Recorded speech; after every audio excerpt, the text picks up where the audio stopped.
Welcome to another edition of Thought for Food. Look who it is, Chef Michael Solomonov. Hi, Chef. Hi. Good to see you. Good to see you. Thanks for coming. What's the weirdest way someone screwed up your last name? I've got like the PG version, and then I've got the R version. But Solomonov, they'll usually just like mush everything together. Or some people give up on the phone. They'll be like Solomonov, and there's like an ellipsis. That's great. And then there's like there's a couple different ways that you could go. But Yeah. but in college, somebody said Solomonov, and Whoa! That I like that. It's got Go a lot with of that. it's got a lot of syllables, but I do like it. A lot of love. Yeah, a lot of love, A lot of love. a lot of O's. Okay, so this is kind of a new show, and I'm going to try to explain what it is. We talk to chefs, restaurateurs, about kind of inside, maybe a little bit behind the scenes of the business, Sure. stuff like that. So this might take a while. Can you list off all your restaurants now? We're at Zahav, and obviously it's after hours. Right. Okay, so we've got Zahav, Abe Fisher, Laser Wolf, Kfar. Was that 4? Yeah. And then we've got Merkaz. We've got 3 Diesengoffs. We've got 3 Goldies. We've got 6 Federal Donuts now. Are there 6? There's 6. And is that it? I think that's I it. think that's it. That's it. Okay, well, Yeah. we're out of time. Yeah. Good to see you. Tremendous. Well, I mean, congratulations. Thank you so much. How did the pandemic affect all of them? So Did you all close? So there was like a 2-week or 3-week period where we were totally shut down everywhere. And then what we started to do is actually at Zahav, we were cooking meals for Broad Street Ministry. Oh, yeah. Because we, as drastically as we were all affected, the vulnerable and homeless and hungry population in Philly had it so much worse. So we were doing meals, and actually American Express helped us out with that. We've got a good partnership with them. They were providing a lot of resources to cook meals for the vulnerable population here in Philly. And then we started to do one-offs at Zahav. Federal Donuts was open just to do like takeout one day a week, and then every restaurant sort of built up to it. So there was a point for a few weeks where we were totally shut down, and then we started to like wean back in and do these like one-offs or takeout meals, and then Now? outdoor seating, and then now every restaurant is open. Zahav is only open 5 nights a week, Yeah. and we've decided, and this is the first time, we've been open 7 nights a week for 12 years, and we decided after having this opportunity to have Sundays and Mondays closed that we're just going to go with it. So 5 nights a week. Laser Wolf, our new restaurant, it was open 5 weeks before the pandemic. Wait a second. Yeah. Aren't you opening in Bala? No. Okay. Nick Elmy's opening in Bala. We're Okay. opening a private event space called Lila in That's it. in Fishtown. Yeah, okay. And that's going to be, I guess, in the spring, even though we're going to open another Goldie there this summer. What? God. I know, it's a lot. You've made it through to the other side. Well, I think that like we live and we learn. I think that in general, I think our group will be better. We'll be a better restaurant group through this. But it was obviously a really difficult time for everybody in Philadelphia. And we are part of the community, and just dealing with so many ups and downs was obviously challenging. Okay. So I need to have you brag a little bit. First of all, when did you grow out your hair?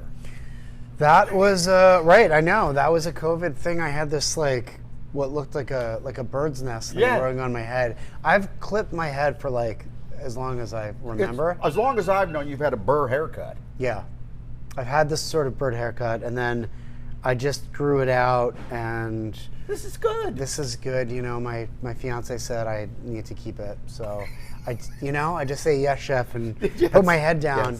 Yes. So I have hair, and you got a nice haircut going Well, on. I right went now. white during the pandemic. Yeah, so but it this looks is- good. This is COVID, Mike. It looks really, really good. Yeah. Do you get compliments on that or no? all the time. Silver Fox? Oh, yeah. No Perhaps? question. Oh, yeah, sure. Welcome back to Thought for Food with chef and restaurateur Michael Solomonov. We won't go through all your restaurants again, but let's talk about Zahav. Every time I see what is the best restaurant in Philadelphia, you're always in the 1 or 2 or 3. Yes. Congratulations. Thank you so much. Why do you think that is? And was it a risk? I think I'll do Israeli food. I mean, it was a terrible year. We opened in 2008, which used to be pre-COVID the worst year that you could open a restaurant, Oh, right? that's right, the crash. Yeah. So we opened May 5th, 2008. All the restaurants, or all the banks, everybody went under just a few months later. Phillies won the World Series that year, which is that's right. Yeah. awesome for sports fans, terrible for restaurants that don't have televisions in them.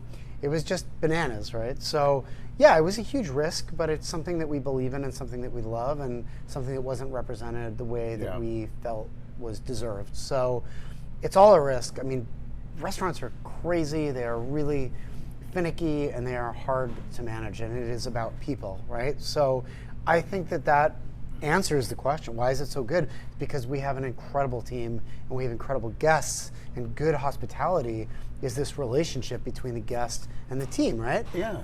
It is kind of like theater. I mean, it's theater, and it's this emotional relationship that you build, and you develop trust, and you have a good time, and you have these magical moments in these restaurants that you'll remember forever. You'll have these memories, right, that are built that you will remember forever, and that's what we want to be part of.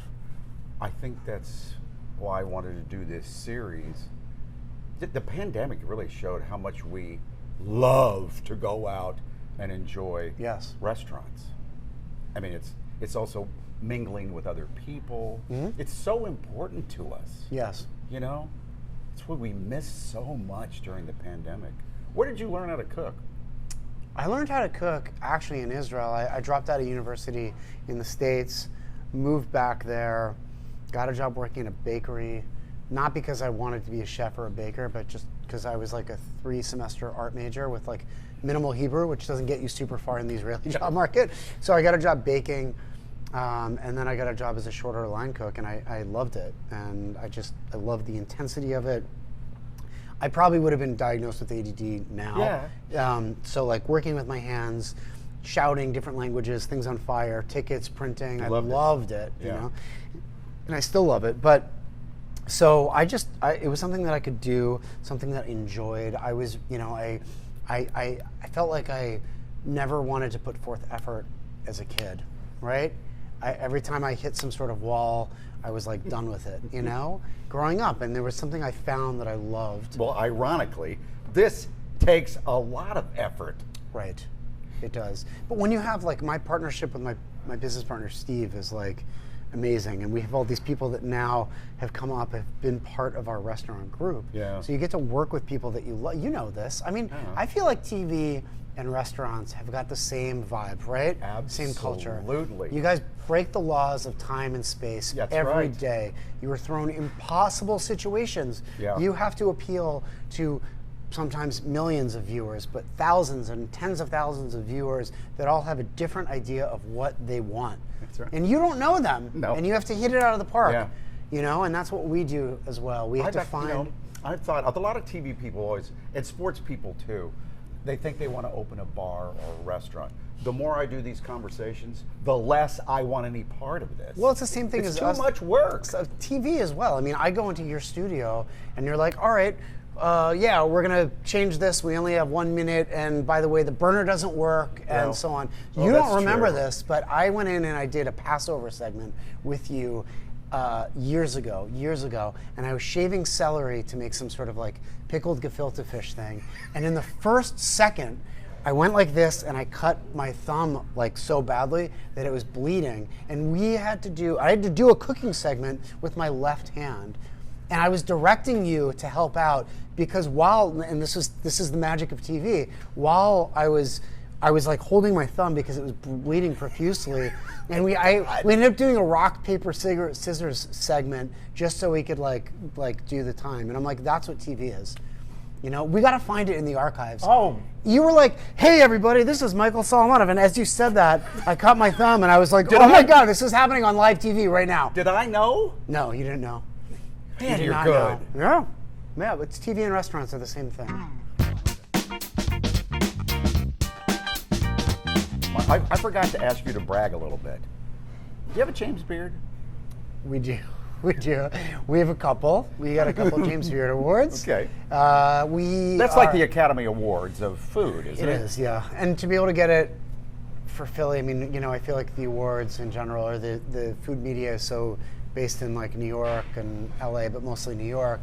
To be able to get these awards in Philly is like such a big deal. Well, isn't Philly kind of considered a top restaurant city now? I think now it is, because I think a lot of people are realizing that you don't need to be in like top tier cities to get good stuff, right? And actually, as we know, Philly's an easier place to do business because the cost of living here is so affordable compared to like DC or New York, where we're sort of flanked, you know? So you can get creative, you can open a great where immigrants can open restaurants here much easier than they can in some more expensive markets. And I feel like that is what makes good food culture. I'm jumping all around. Can I go back to what you... Sure. You were a baker. Well, you happened to work in a bakery. Uh-huh. And that put the bug in you. Yep. And that led to all of this. Yes. So did you train like at CIA? Oh, so I'd spent all of my parents' hard-earned money on like smoking pot and snowboarding in college. Oh, sure, yeah. So I didn't have like a ton of like resources for fancy culinary school. So I went to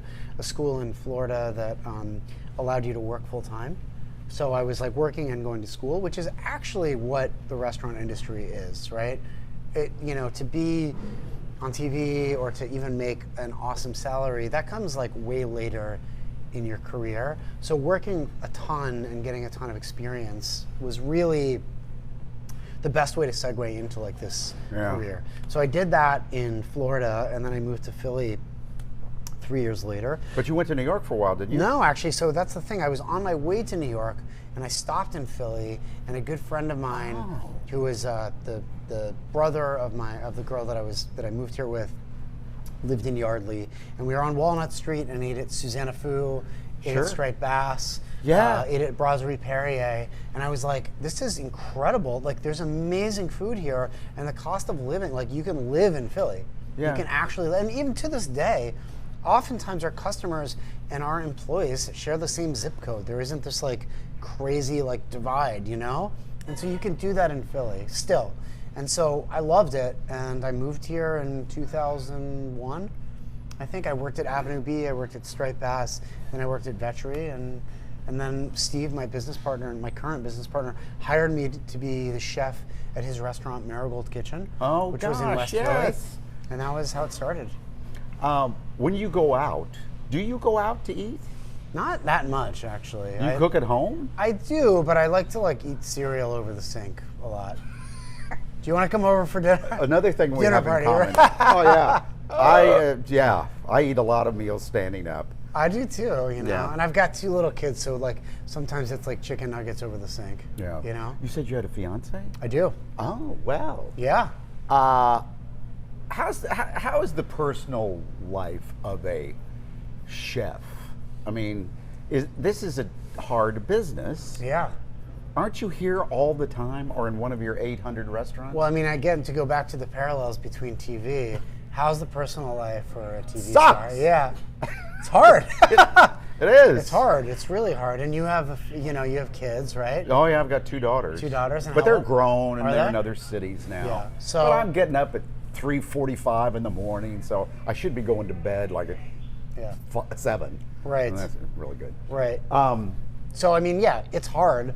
It's all really hard. But I think that, so also this like idea that like it's only chefs or TV folks that have these like awful, I mean, the thing is, if you love what you do, anybody that loves what they do, they commit everything they have to it, right? Oh, yeah. So we all make sacrifices. So attorneys, bankers, people that, and artists all spend their waking hours trying to figure out balance, right? So yeah, it's very difficult, but you have to get creative and you make sacrifices. And I think that you're, like, I'm sure your daughters, what they get from you being so committed to what you do and understanding that kind of motivation and that the sacrifices that you've made is also a lesson for them, I think. So. Oh, I think so too. Okay, we have a little time left. So let's get back to your personal life. Fiance, where'd you meet? We met at a friend's house. Oh, not here in the restaurant or something? No, it was, actually I met her here. I think she was on a date with like maybe her boyfriend. That was the first time we met, and then we met. Great. Super romantic, right? Yeah. And then we met a few months later at a friend's house. What'd she do? She's an attorney. Yeah. Oh, that'll come in handy. I know. Yeah, she's much smarter than I am. And so we met, and I just asked my friend to get her number, and that was it. Really boring.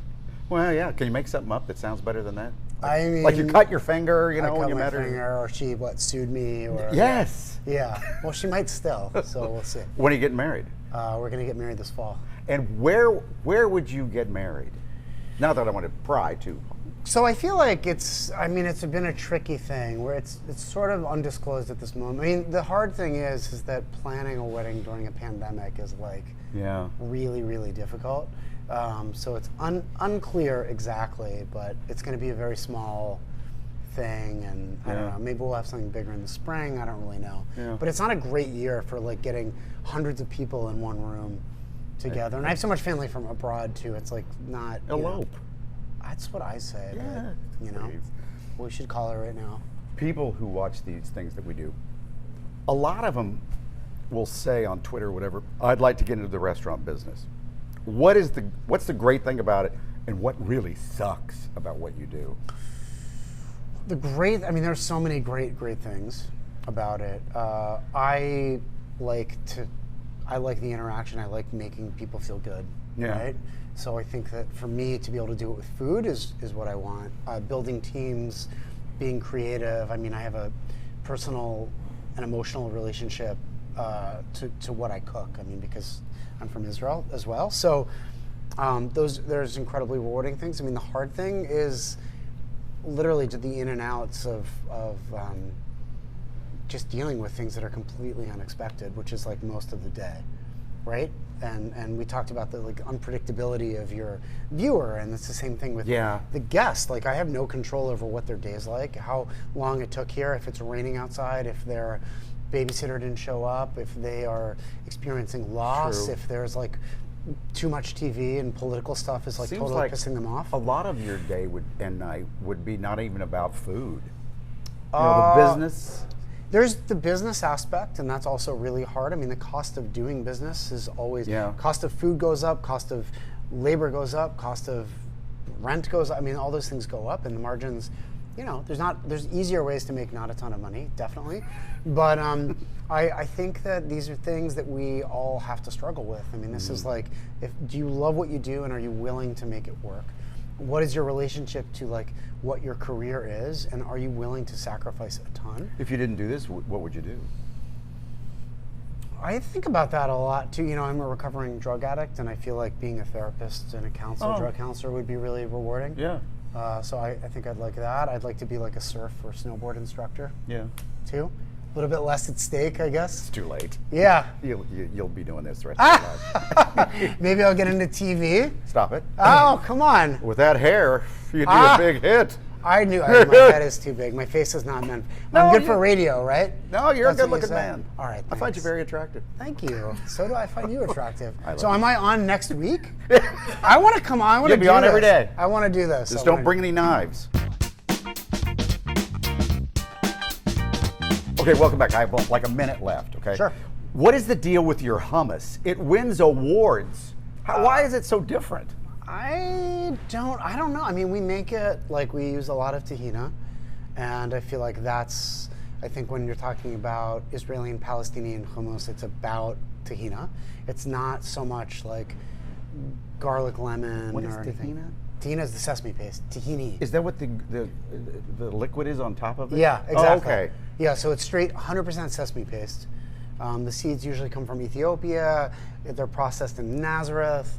We whip it with a ton of water, so it gets really moussey and aerated and creamy. And that's probably what makes our hummus so good. It is pretty famous hummus, right? It's famous. Yeah. It's around. Famous. I think so. Yeah. Alex, so I work with Alex Holly. She talks about it all the time. Good. Every time I say I'm going to see you, did you get any hummus? Did you bring hummus to me? We'll send some. And since I'm going to be coming on TV with you every day, then I can just make it there, Okay, we'll talk. Cut my fingers. Thank you for doing this. Cut, yeah. Yeah, cut. We'll see you next time.